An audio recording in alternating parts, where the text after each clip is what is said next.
안녕하세요. 주와 말씀의 교회 말씀 묵상입니다. 오늘은 마태복음 27장 45절부터 56절까지의 말씀 묵상하며 그리스도의 그 십자가의 의미에 대해서, 그 놀라운 은혜와 구원에 대해서 함께 묵상해 보도록 하겠습니다. 오늘 이 본문 말씀은 그리스도께서 십자가에 못 박혀 계실 때에 일어났던 일련의 사건들을 우리에게 전해주고 있습니다. 그래서 저는 여러분들과 함께 몇 가지를 함께 살펴보고자 하는데요. 예수께서 십자가에 못 박혀 계실 때 일어났던 첫 번째 일은 어둠이 온 땅을 덮었던 것입니다. 45절 한번 보십시오. 낮 12시부터 어둠이 온 땅을 덮어서 오후 3시까지 계속되었다. 우리가 알다시피 예수께서는 오전 9시에 십자가에 못 박히셨고 6시간 동안 고통을 겪으시다가 오후 3시에 숨을 거두셨습니다.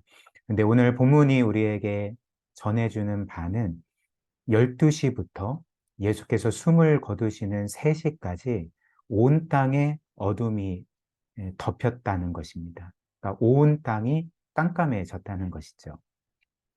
어떤 이들은 이 이유를 이렇게도 생각할 수 있을 것 같습니다. 아, 그때 개기일식이 일어났고 그 때문에 온 세상이 어두워졌던 거야 라고 생각을 할 수 있겠지만 그것은 과학적으로 틀린 주장입니다. 왜냐하면 예수님께서 십자가에 못 박히신 것은 6월절 기간이었고요. 보름달이 뜨는 시기였습니다. 그런데 개기일식은 초승달이 뜰 때만 가능하다고 합니다. 그렇기 때문에 이때 온 땅의 어둠이 덮인 것은 개기일식 때문이 아니었다는 거죠. 따라서 그때 온 땅이 어두워졌던 것은 자연적인 현상이 아니라 초자연적인 현상이었고 하나님께서 그렇게 되도록 만드셨다는 거죠. 그렇다면 하나님은 왜 그리스도께서 십자가에 못 박혀 형벌을 받으실 때에 온 땅을 어둡게 하셨을까? 왜 깜깜하게 하셨을까? 이는 어떤 면에서 구약의 한 예언의 성취였습니다. 왜냐하면 구약 성경에 따르면 하나님께서 마지막 날에 이 세상을 심판하실 때 일어날 일 중에 하나가 어둠이 온 땅을 덮는 일이었기 때문에 그렇습니다. 즉 그리스도께서 십자가에 못 박혀 고통당하고 계실 때에 온 땅이 어두워졌다는 것은 그때 하나님의 심판이 진행 중이었음을 우리에게 보여주는 거죠. 그 구약의 예언이 아모스 8장입니다. 9절 10절 한번 보십시오. 주 여호와께서 말씀하셨다. 그날에 내가 대낮에 해가 지게 하고 밝은 낮에 땅을 캄캄하게 할 것이다. 분명히 말씀하지 않습니까? 대낮에 해가 지게 하고 밝은 낮에 땅을 캄캄하게 할 것이다. 하나님의 심판날에 이 일이 이루어질 거다. 그렇게 예언을 했던 것입니다. 그래서 10절 말씀 너희 절기들을 슬픈 울음이 되게 하고 너희 모든 노래를 죽은 사람을 위한 소리가 되게 할 것이다. 모든 사람의 허리에 굵은 배 옷을 걸치고 모든 사람의 머리를 밀어 대머리가 되게 할 것이다. 왜냐하면 너무나도 슬프고 고통스러운 일이 일어났기 때문에 그렇습니다. 심지어 내가 그때를 외아들이 죽어 슬피 우는 것처럼 만들어 그 끝을 슬프고 고통스러운 날이 되게 할 것이다. 외아들을 잃은 그 고통과 말로 표현할 수 없는 슬픔이 심판의 날에 임할 거다. 그렇게 말씀을 하셨던 거죠. 그러나 오늘 본문 말씀이 우리에게 알려주는 바가 무엇입니까? 하나님은 온 세상을 어둡게 하셨고 심판을 진행하셨지만 사실 이 세상의 죄, 그리고 우리의 죄에 대한 그 하나님의 진노와 심판은 사실 사람들에게 떨어지지 아니했던 것이죠. 세상에 떨어지지 아니하고 누구에게 떨어졌습니까? 그때 십자가에 못 박혀 고통 당하시던 예수 그리스도께 우리 죄와 세상의 죄에 대한 하나님의 진노와 심판이 떨어졌던 것입니다. 즉 하나님은 예수 그리스도를 우리 대신 심판하고 계셨던 거죠. 그래서 그 아들을 우리 대신 심판받게 하셨기 때문에 우리는 그리스도 때문에 심판받지 아니하고 구원받게 되었다는 것입니다. 심지어 우리가 방금 본 아모스 8장 10절 말씀, 내가 그때를 외아들이 죽어 슬피 우는 것처럼 만들어 그 끝을 슬프고 고통스러운 날이 되게 할 것이다. 하나님께서 그 심판의 날의 고통과 슬픔을 외아들을 잇는 것과 같은 고통과 슬픔으로 말씀하시지 않았습니까? 그런데 정작 그때에 외아들을 잃은 분은 누구십니까? 그러니까 우리가 아니라 세상 사람들이 아니라 바로 하나님께서 그 외아들을 잃으셨던 거죠. 그 외아들의 죽음을 경험하셔야 했다는 것입니다. 그래서 하나님은 그분의 외아들을 잃는 그 고통과 슬픔을 겪으심으로써 우리를 대신 구원하셨다는 것이 바로 예수 그리스도의 십자가 구원이었다는 거죠. 그래서 우리가 잘 아는 요한복음 3장 16절도 이렇게 우리에게 너무나도 놀라운 소식을 전하고 있지 않습니까? 하나님이 세상, 즉 우리와 같은 죄인들을 이처럼 사랑하사 독생자를 주셨으니 즉 그 처참한 심판과 죽음에 처하게 하셨으니 이는 그를 예수 그리스도를 믿는 자마다 멸망하지 않고 영생을 얻게 하려 하시니라.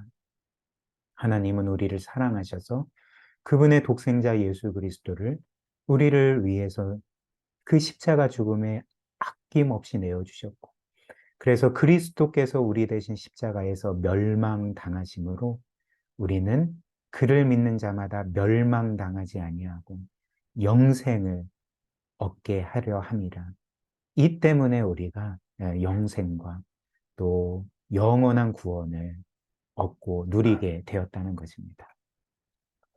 그 다음 예수께서 십자가에 못 박혀 계실 때 일어난 두 번째 일은 예수께서 숨을 거두시기 직전에 엘리 엘리 라마 사박다니라고 외치신 것이었습니다.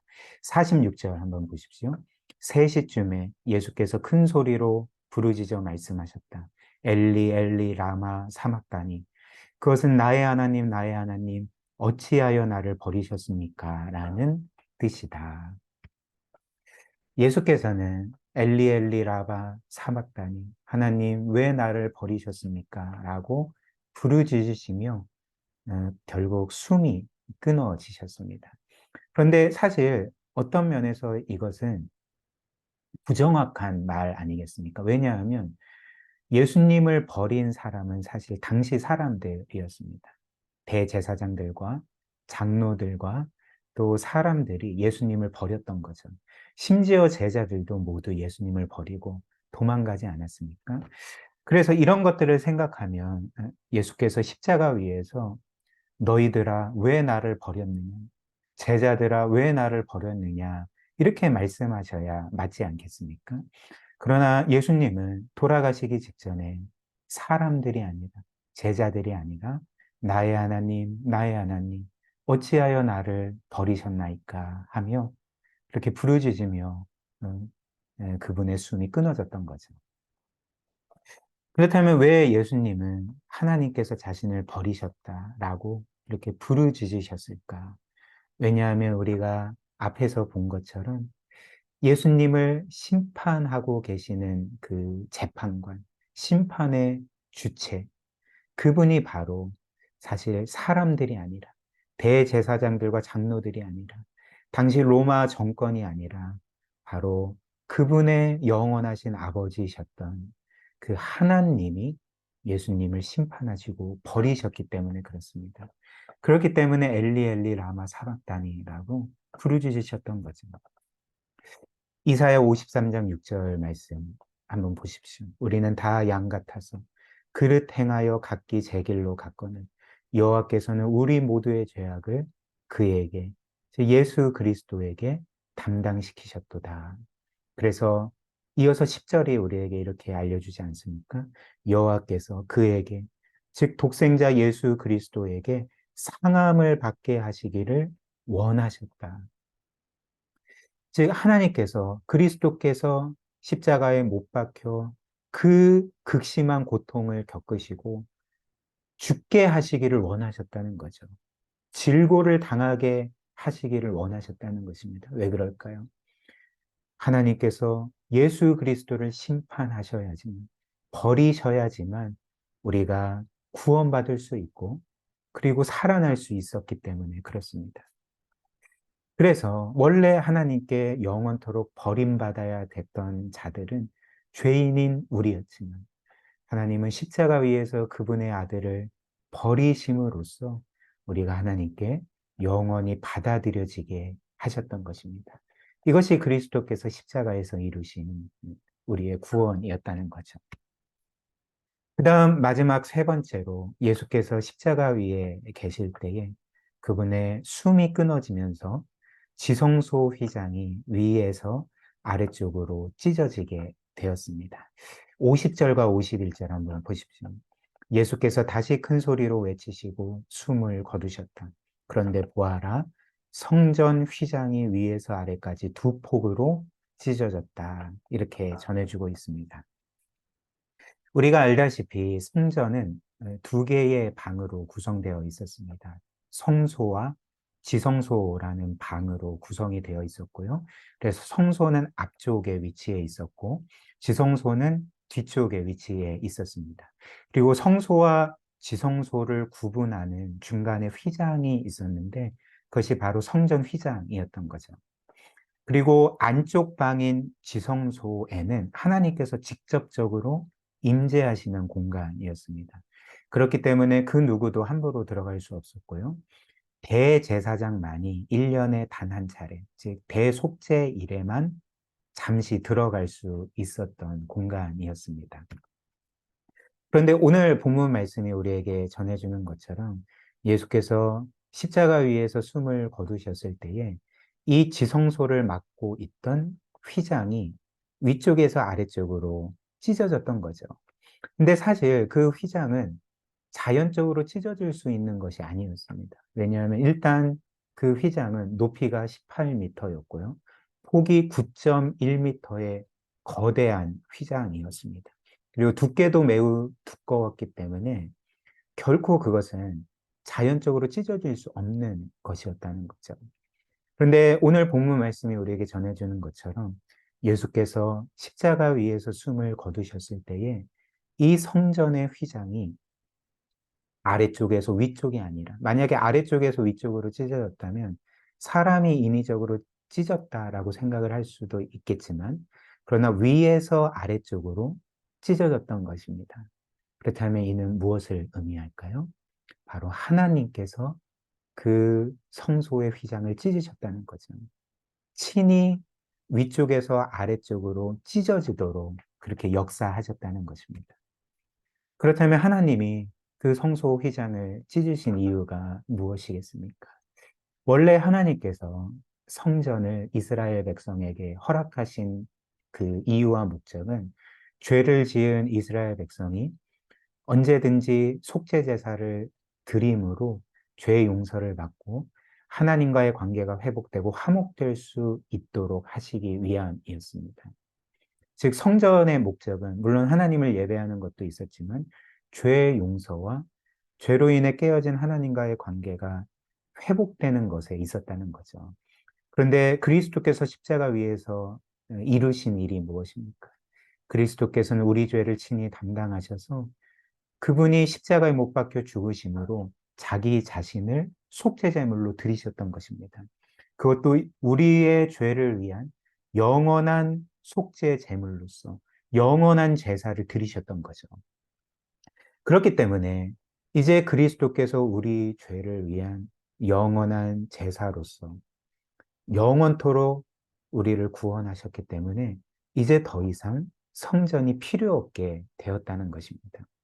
그래서 어떻게 되었을까요? 하나님은 성전 휘장을 위쪽에서 아래쪽으로 찢어지게 하셨고, 이제는 가축이나 혹은 비둘기나 이런 것들을 죽여서 드리는 속죄 제사가 아니라 그리스도께서 이미 우리를 위해 이루신 영원한 대속의 구원을 믿는 자마다 누구든지 죄 용서받고 하나님께 나아갈 수 있도록 그렇게 성전 휘장을 찢으셨던 거죠. 하나님께로 나아갈 길을 여셨다는 것입니다.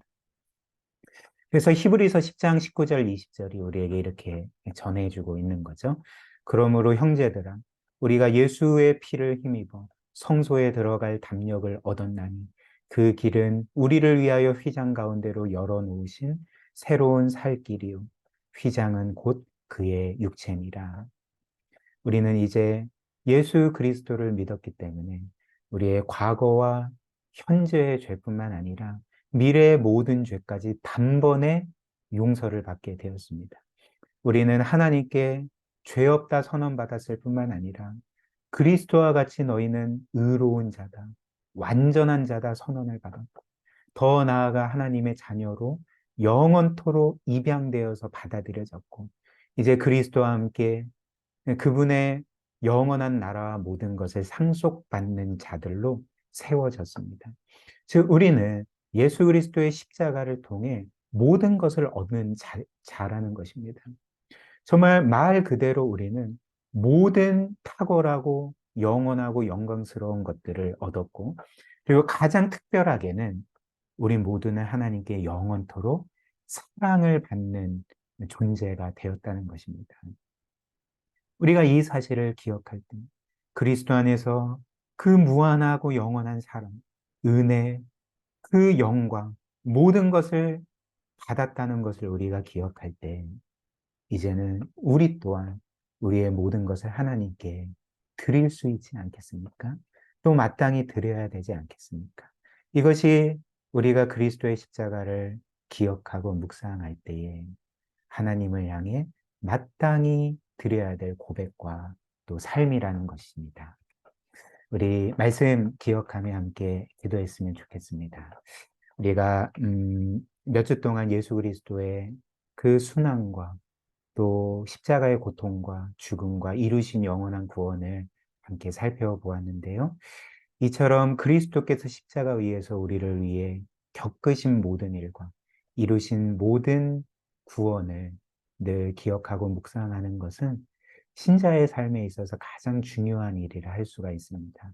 이것을 늘 기억하며 우리가 하나님과 그리스도로부터 받은 그 놀라운 사랑과 은혜를 늘 기억하며 우리도 감사하고 하나님을 찬양하고 하나님의 모든 뜻에 순종하는 삶을 살아가게 해달라고 오늘 그런 은혜 함께 구하면서 함께 기도하도록 하겠습니다.